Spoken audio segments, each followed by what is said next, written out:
Daniela, bonita Bermúdez, Carolina, Puerto Rico, real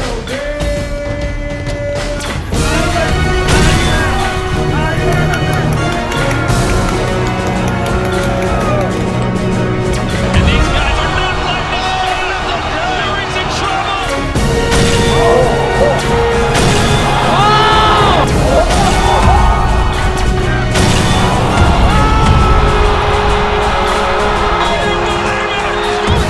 The referee won't stop it.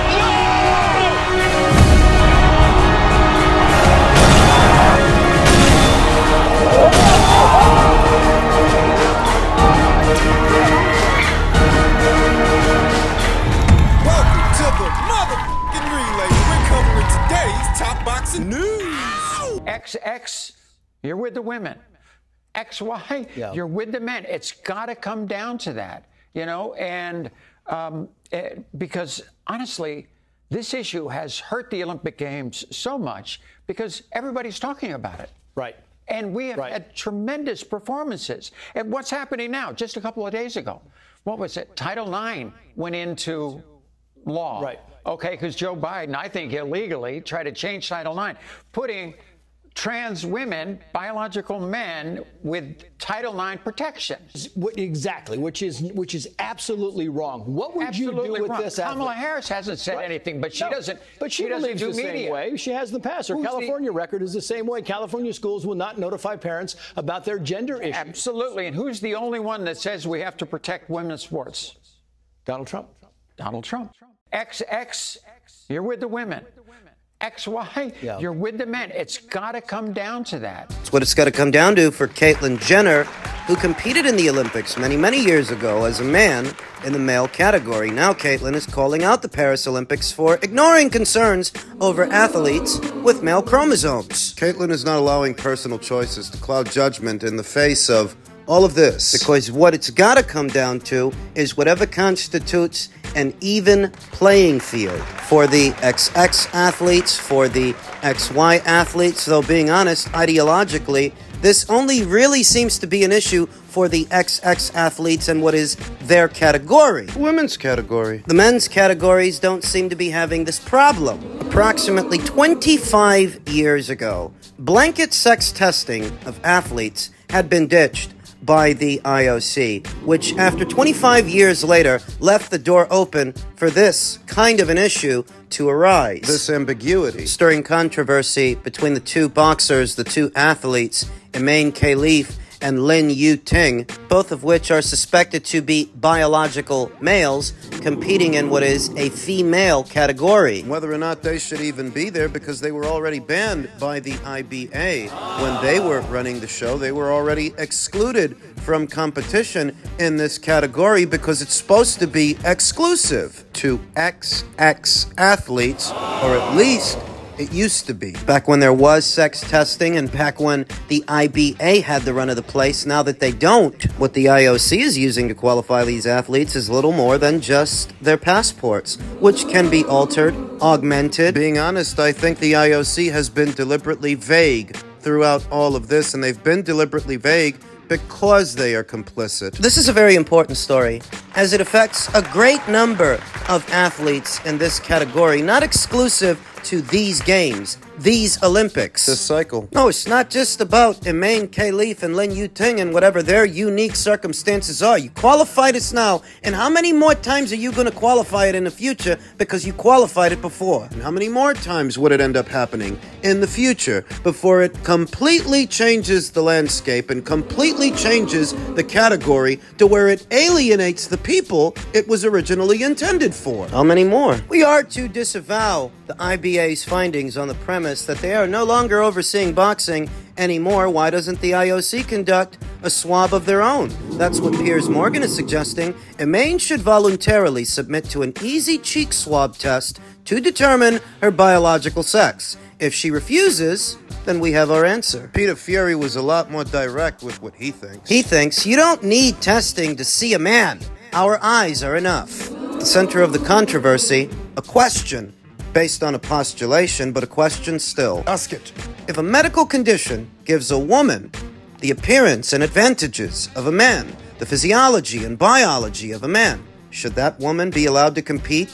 Is that woman even a woman? A woman in the world of sports, as we're not debating or discussing political ideologies here or any one individual's identity politics. This is about sports. This is about an even playing field. Don't conflate this with whatever Western philosophies you yourself might have, as this is not about you. You're not an Olympic boxer. This don't affect you the way it affects somebody else. XX sports are for XX athletes. That's why the category exists. A man with the mind of a child that could be due to a medical condition doesn't all of a sudden get to go around playing pee-wee football amongst children because he thinks himself a child. He's still a grown man. The same applies here. If this even is a byproduct of a presumed medical condition. We don't know that because the IOC has been deliberately vague throughout all of this, offering up little more than just a passport as evidence. You don't want us to believe the IBA. You don't want us to trust their findings. Then produce findings of your own to refute theirs. Seems to me you don't even want to look because you're afraid of what you'll find. Or maybe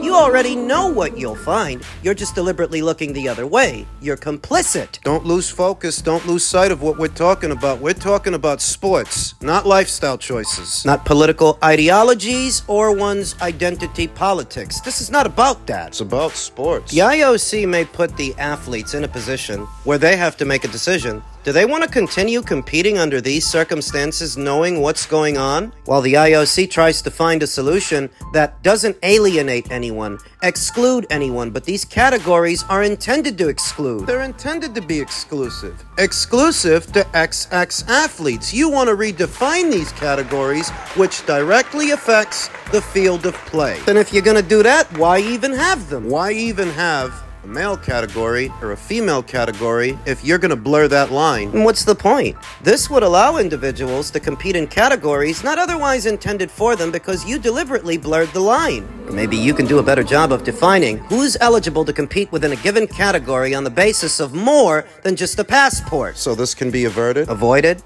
But maybe that's just it. Maybe you don't want to avoid this. Maybe you don't want to avert it. Maybe, clandestinely, you're promoting it. Which is why you're being vague. Playing dumb. Playing dumb, essentially, expecting the entire world to play along while they watch this. And in their interpretation, the way it looks to them, you're allowing men to punch up women in what is already a very dangerous sport. Why would you do that? Elsewhere in the world of boxing, a disgruntled customer, a disgruntled boxing fan, disgruntled with this past weekend's Riyadh season card. Guy who goes by the name Young Daniel's dad, J Bro. You might have seen him on boxing Twitter. He said, "Keep this shit in Saudi Arabia, Turki Alalshikh. This is worse than the national anthems. I swear to God, if this Turkey motherfucker does anthems after this concert, then he should be stoned." For that, he was banned from Twitter for approximately 11 hours and 59 minutes. And when the ban was lifted, he stated, "Turkey has made an enemy out of me for life now. Turkey better watch out. This pear-shaped guy is pissed." Why are we even talking about this? Because of who it's coming from. You see, this J Bro guy just so happens to be a very big Heymanite, a big Al Heyman PBC fan. This is one of those guys that runs in those circles, and it's very odd seeing a Heymanite complain about the quality of this Saturday's show when, look at the slop.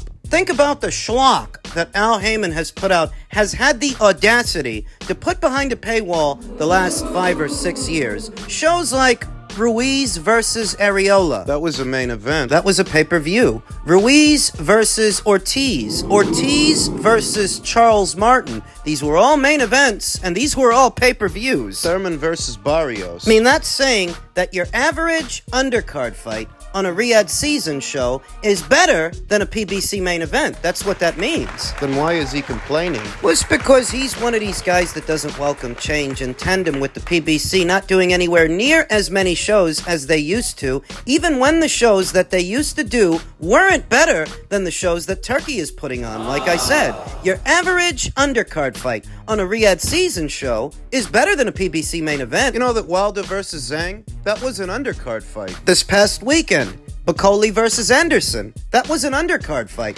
That your average Riyadh season undercard fight is better than a PBC main event, and you can forget about a PBC undercard. All of their undercards are weak and forgettable. Garbage. PBC stands and Haymanites alike pretend that they're not, that somehow the PBC was the gold standard. Were you complaining when they put a fight like Thurman versus Barrios behind a paywall? What was tantamount to a rebound fight. Little more than just a rebound fight for Keith Thurman, who was inactive for 2 years. Mario Barrios... Were you complaining that they thought it necessary to put a fight between two guys who are coming right off of losses, one of them 2 years of inactivity? Were you complaining that the PBC thought it prudent to put a shit show like that behind a paywall? Last year I told you that these are the kind of people that'll cut off their nose despite their face. They'll pretend there's anything at all wrong with the Riyadh season shows while turning a blind eye to Al Heyman's garbage, which thankfully we don't see that much of anymore. He's only done 3 shows about 8 months into this year. That's what they're really mad about?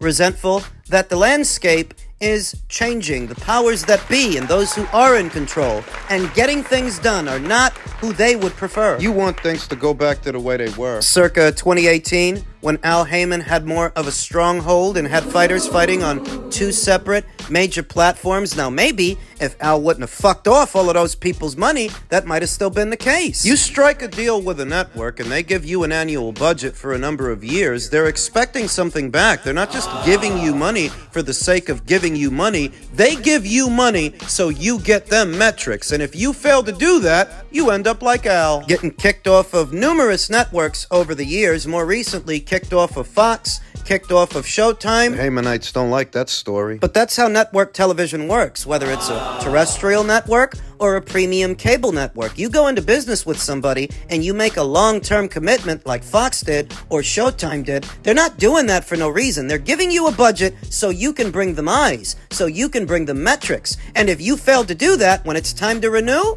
they won't. No, things weren't all sunshine and rainbows at the PBC for a number of years, and I said that for a number of years here on this channel, much to the chagrin of the Haymanites. Wouldn't have been so bad if the Fox deal ends or the Showtime deal ends and they don't renew if you walk into something new, something better. Well, didn't they walk into Amazon? They did, and Amazon was new. Definitely new, though I wouldn't call it better. How could it be better? That they went from doing 36 shows in a calendar year to about 6 or 7 if they're lucky. I say if they're lucky because they've only done 3 shows in the last 8 months. Be wary of any sourpuss, any wet blanket that has anything negative to say about what's been going on in boxing right now, because what's been going on is what many of us were asking for. Ambitious matchmaking, risky fights. We're getting them. They're being made, and they're not taking very long to make. Some fights that otherwise would not have happened without Turki Alalshikh's involvement. Be wary of any spoil sport, any buzzkill like this J Bro guy, because in all likelihood, they're likely a Haymanite.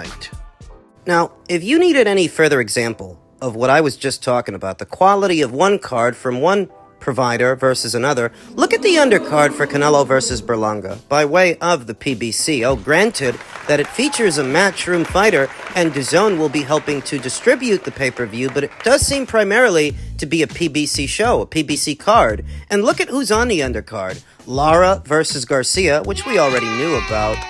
Plant versus Trevor McCumbee, rescheduled for this undercard. This was supposed to be a main event this month as part of a non-PBC show. I told you it was going to end up here. Yeah. Rolly Romero, his return versus Manuel Jaimes. This is the PBC's idea of adding value to a show, adding Rolly to it, like when they made him the co-main event to Fundora versus Zoo. This is their idea of sprucing things up and spicing things up by adding Rolly Romero to the show's undercard, his return fight. I don't see Stephen Fulton there. I don't see the name of former unified super bantamweight champion Stephen Fulton, even though he said via his social media that he would be returning in September, and I interpreted that as him making an appearance on this show, on this undercard. It's already been over a year's time since he lost his belts to Naoya Inoue, and the PBC are sure taking their time getting him back out there. You start to wonder, if it's taking them this long, then Stefan, why are you even over there? Yeah. What are you getting out of it?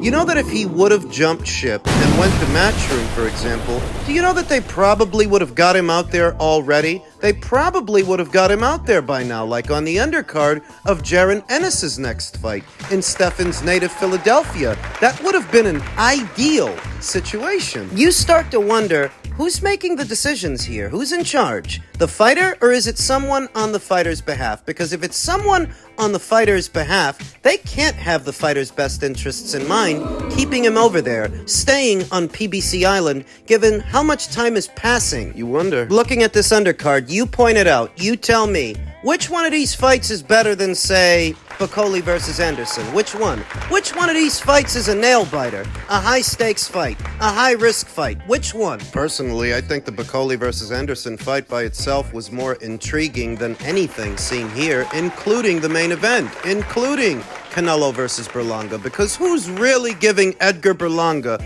a shot to beat Canelo Alvarez? Be serious. Be for real. This is what I meant when I said that the PBC's undercards, a lot of the time, they're very weak and highly forgettable. And so because of the structure of this card and the number of PBC fighters set to appear on it, it appears primarily a PBC show, even though it involves a Matchroom fighter, and DAZN are going to help distribute the show. They're going to distribute the pay-per-view alongside Amazon Prime. What really would have spruced things up is if they would have had some Matchroom fighters on there too, some Matchroom fighters on the show. They don't.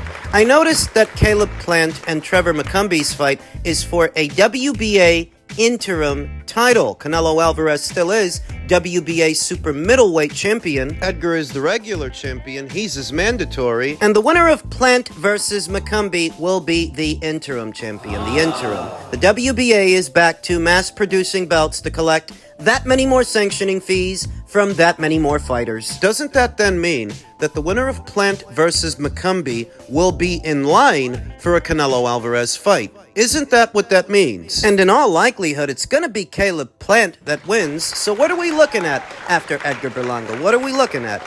A Caleb Plant versus Canelo Alvarez rematch? Come on, they'd have to have a lot of nerve to try to do that. Currently, the former champion Caleb Plant ranks in at number 7 via the current WBA ranked standings, and the next highest ranked contender behind Edgar Berlanga, who's fighting Canelo, the next highest ranked guy is Canada's own Christian Mabili. He fights over there on the top ranked side of things. Now let's say Canelo beats Edgar and Caleb beats Trevor. Caleb's gonna move up the ranks if he beats Trevor. Canelo's gonna knock Edgar off of that number 1 spot, leaving the door open for Christian Mabili to move up and be ranked at number 1. Essentially, if everybody takes care of business, this lines up a Christian Mabili versus Caleb Plant fight. That's how that could break down. Look into the future. This is not a great card.